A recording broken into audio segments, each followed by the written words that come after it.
L'hypnose. À propos du sommeil, aventure sinistre de tous les soirs, on peut dire que les hommes s'endorment journellement avec une audace qui serait inintelligible si nous ne savions quel est le résultat de l'ignorance du danger. Baudelaire. Si l'univers porte en son sein des dieux pleins de pitié, que ceux-ci veillent sur moi au long de ces heures où ni ma volonté ni les drogues n'ont la force de me retenir sur le bord de l'abîme du sommeil. Sans appel, la mort est compatissante, mais celui qui renaît des profondeurs infernales de la nuit sait, dans son hébétude, que la paix vient de l'abandonner pour toujours.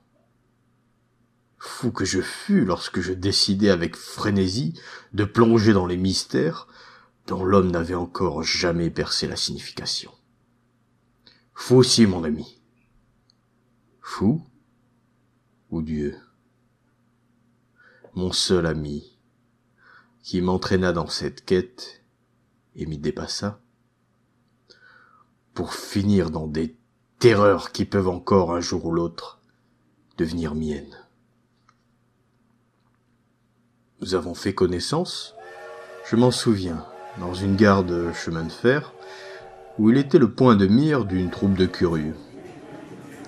Il se trouvait dans un état d'inconscience totale, après être tombé victime d'une sorte de convulsion qui avait laissé son frêle corps vêtu de noir dans une étrange rigidité.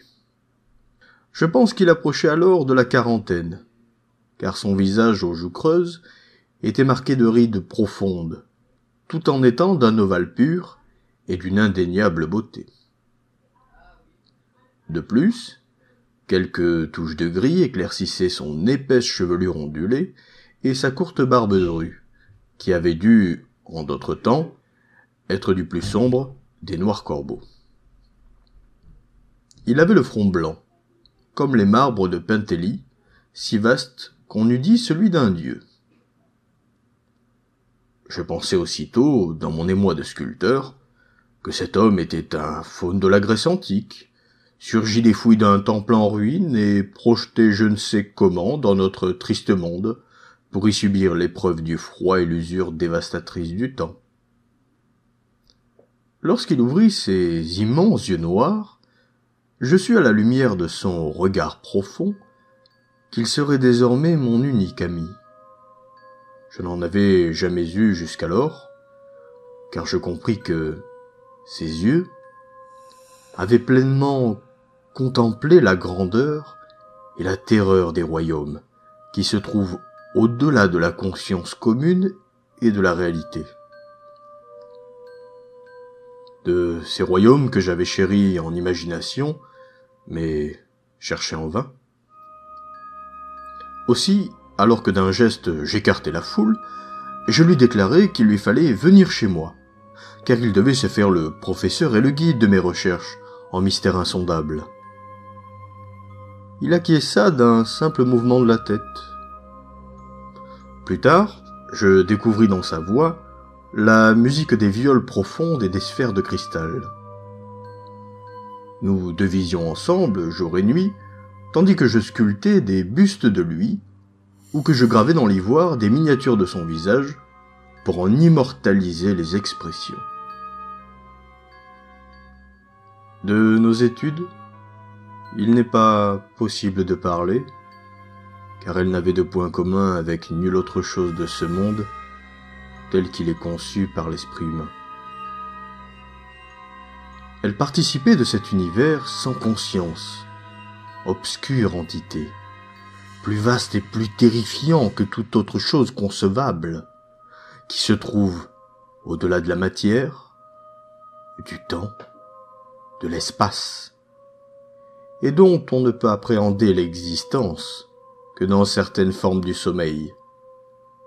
Ces rêves, au-delà du rêve, que ne fait jamais le commun des mortels, et qui n'arrive qu'une ou deux fois au cours de la vie des imaginatifs.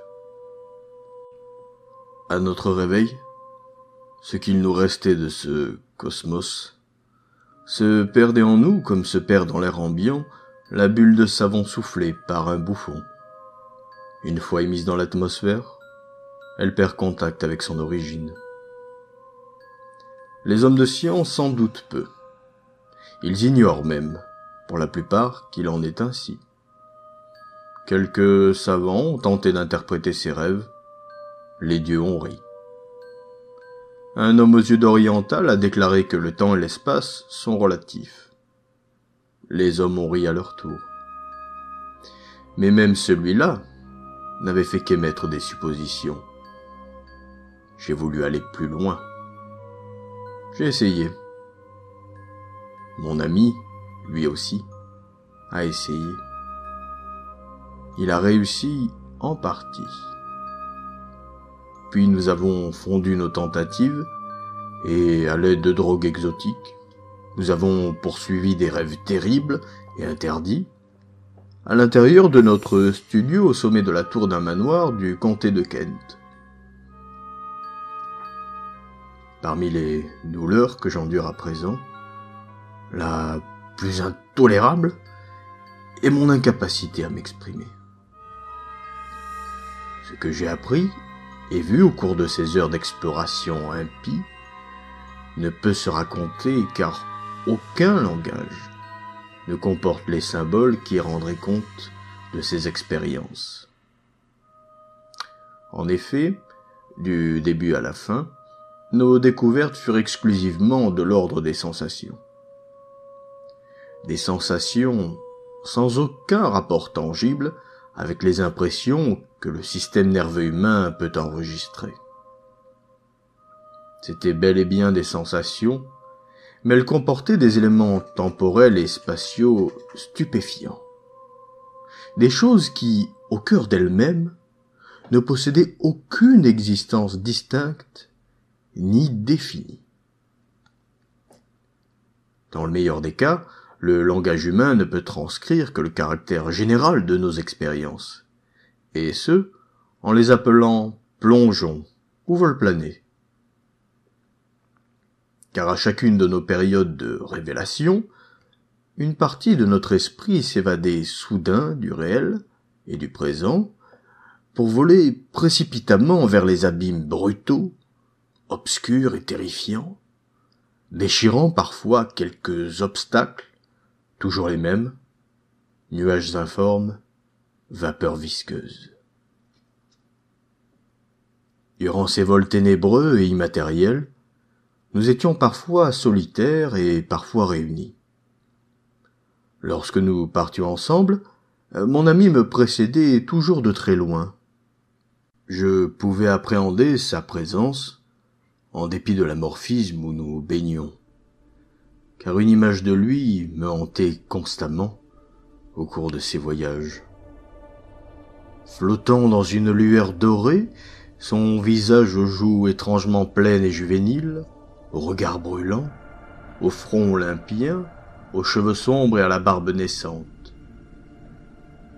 Nous ne prenions aucune note au long de nos expériences, car le temps lui-même nous était devenu la plus pure des illusions.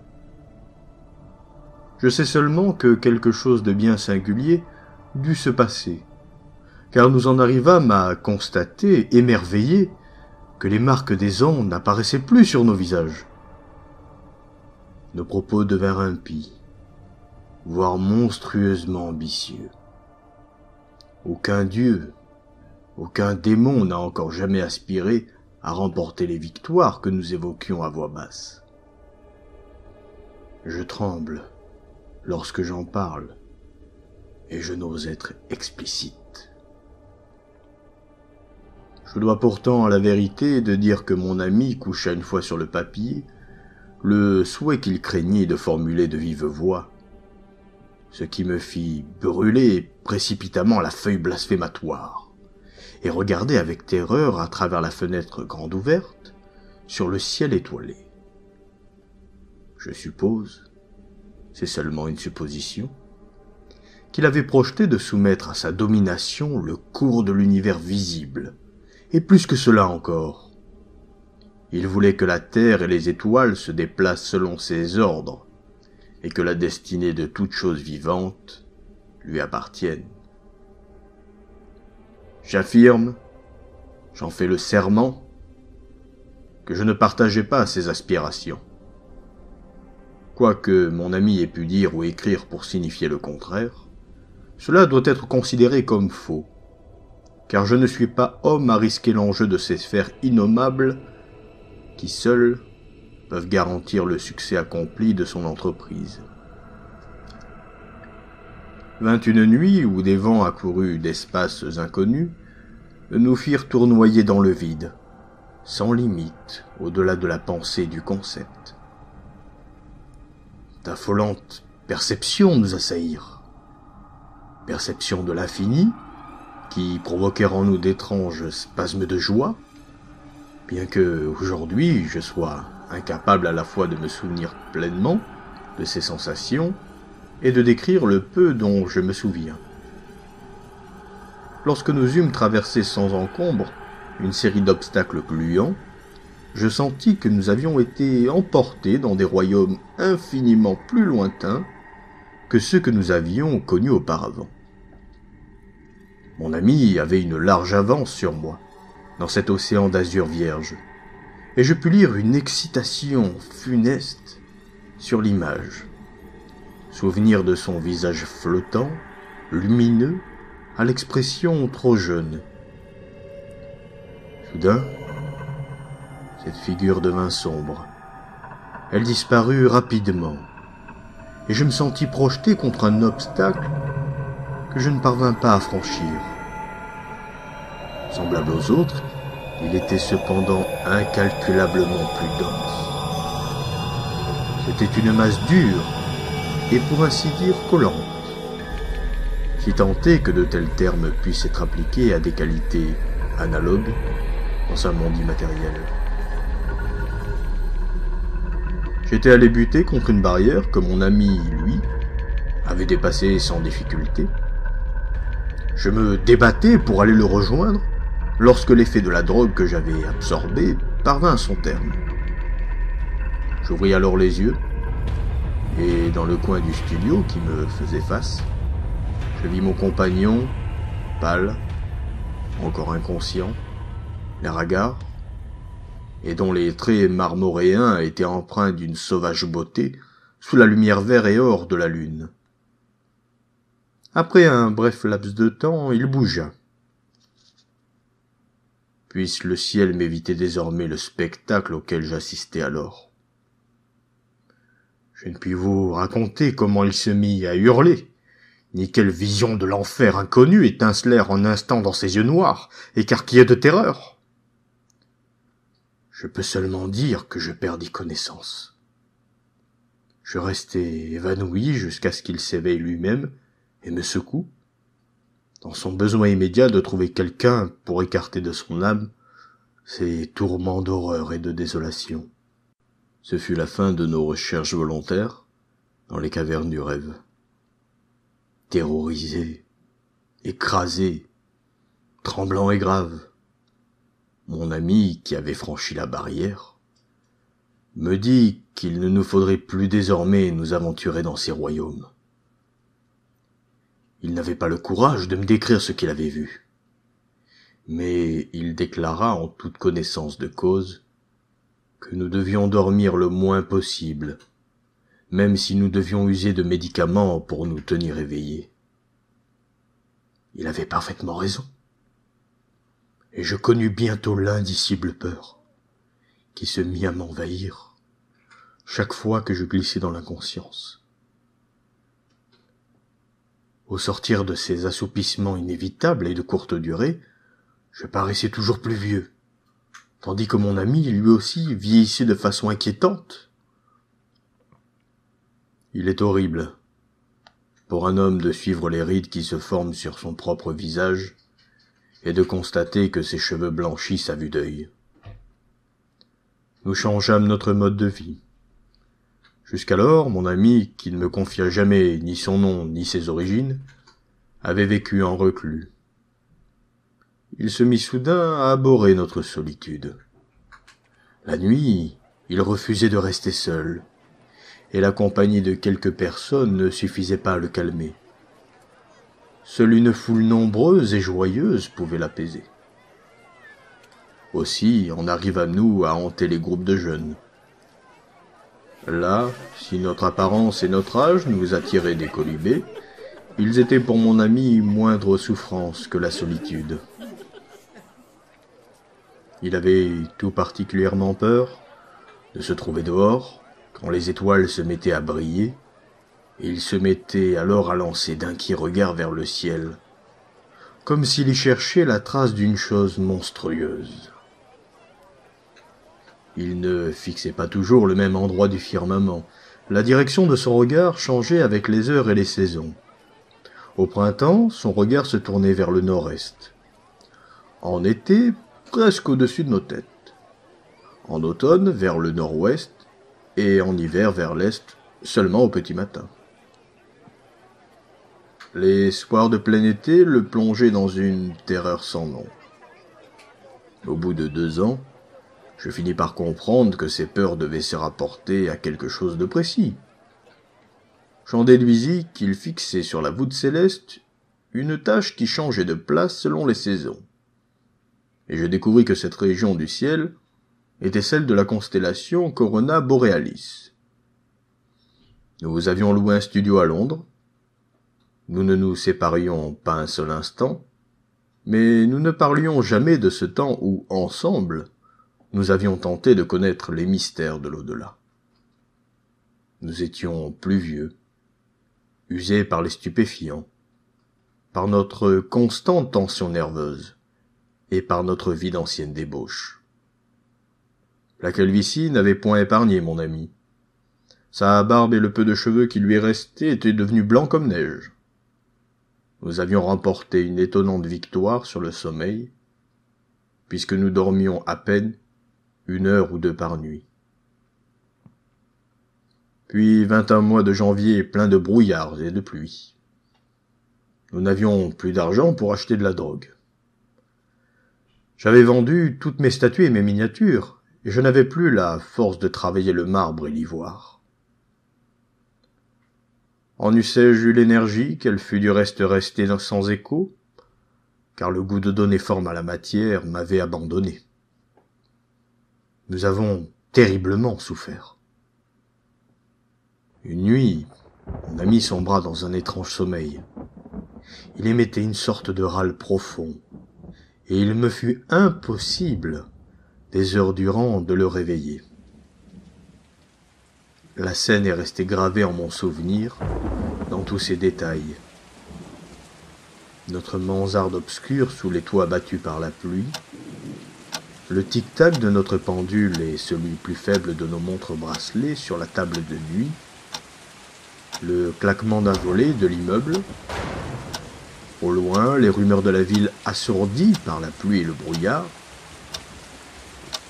et le pire, cette respiration lourde, profonde, sinistre, qui semblait mesurer les moments d'une terreur surnaturelle, l'agonie d'un esprit en perdition dans les sphères interdites, inimaginable, infiniment lointaine.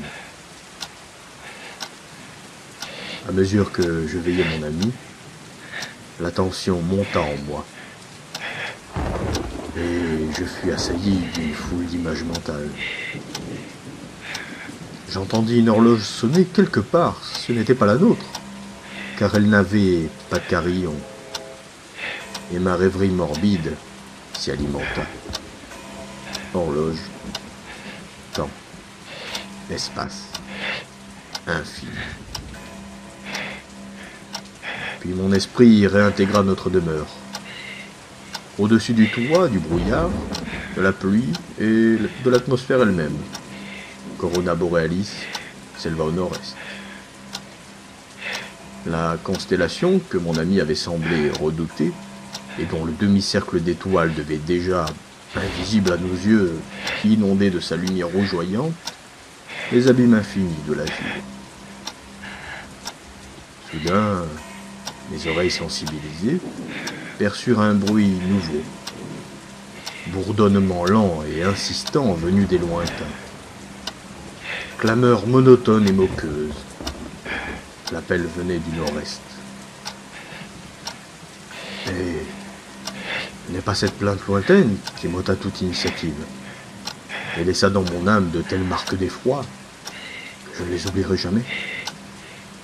Non, ce n'est pas elle qui me fit trembler de tous mes membres en poussant de tels hurlements que les voisins et la police accoururent pour briser la porte. Ce n'est pas ce que j'entendis, mais bien plutôt ce que je vis. Car dans cette chambre fermée, sombre, aux fenêtres protégées de rideaux, venait de poindre depuis l'obscure région du nord-est une horrible lumière d'or rouge. Le faisceau lumineux traversa les fenêtres, se dirigea droit sur la tête du dormeur, comme pour y déposer ses rayons maléfiques. L'image, le souvenir de son visage, apparut une fois de plus, telle qu'elle s'était présentée à moi au cours de nos voyages dans les abîmes de l'espace et du temps, lorsque mon ami laissait loin derrière lui la frontière de toutes les choses secrètes pour pénétrer dans les cavernes profondes et interdites du cauchemar. Je le regardais et je vis sa tête se dresser. Ses yeux noirs se révulsaient d'effroi, et ses lèvres amincies s'entr'ouvrir sur un cri trop effrayant pour retentir. C'est alors que sur cette figure macabre, brillante et surnaturelle, se grava une expression de terreur telle que ni le ciel ni la terre ne pourront plus jamais m'en dévoiler. Tandis que le bruit s'amplifiait sans cesse en s'approchant de notre antre, je ne prononçais pas un mot et tentais de remonter à la source maudite de cette clameur, qui était aussi celle du funeste rayon de lumière où baignait l'image folle de mon ami. Ce que je vis dans un éclair me fit sombrer dans une crise d'épilepsie qui ameuta voisins et policiers. Jamais, oh grand jamais, je ne pourrais compter ce que je vis. Et même si j'essayais de toutes mes forces, je ne suis pas sûr que le souvenir qui m'en reste représente bien cette vision, dont je sais seulement qu'elle fut atroce. Cette tête immobile non plus, car si elle en a connu plus que moi, elle ne parlera plus jamais. Et désormais, je garderai toujours un œil rivé sur l'insatiable et ironique Hypnos, seigneur du sommeil, afin de me protéger des puissances délirantes du savoir et de la philosophie. J'ignore en fait ce qui s'est passé exactement. Car non seulement mon esprit fut déséquilibré par cette chose étrange et hideuse, mais celui des autres fut tout de suite saisi par l'oubli, qui était pour eux le seul rempart contre la folie. Ils ont déclaré, je ne sais pourquoi, que je n'avais jamais eu d'amis, que seul l'art, la philosophie, le vice avaient rempli ma vie tragique. Cette nuit-là, les voisins et les policiers s'occupèrent de moi, et le médecin m'administra un calmant. Personne ne comprit quel genre de cauchemar venait d'avoir lieu. Mon ami terrassé ne leur inspira non plus aucune pitié. Mais ce qu'ils trouvèrent sur le lit de notre studio les émerveilla au point qu'ils se mirent à chanter mes louanges.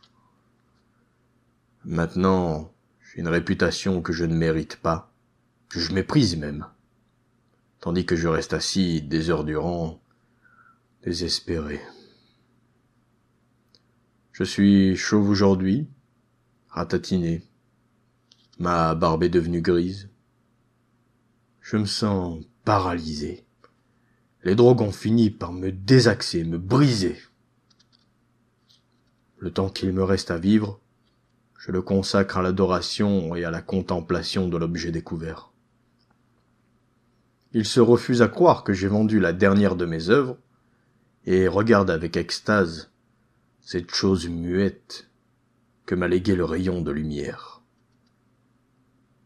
C'est tout ce qu'il me reste de cet ami qui a fait de moi une épave. une tête de marbre magnifique, digne des plus grands sculpteurs hellènes, d'une jeunesse intemporelle. Le beau visage porte une barbe fournie et ondulée, des lèvres souriantes, des cheveux longs et bouclés, un front olympien couronné de pavots. Ils disent que ce visage obsédant, c'est moi qui l'ai sculpté, et qu'il me représente à 25 ans. Mais sur son socle de marbre est gravé un seul nom, en lettres grecques. Hypnos.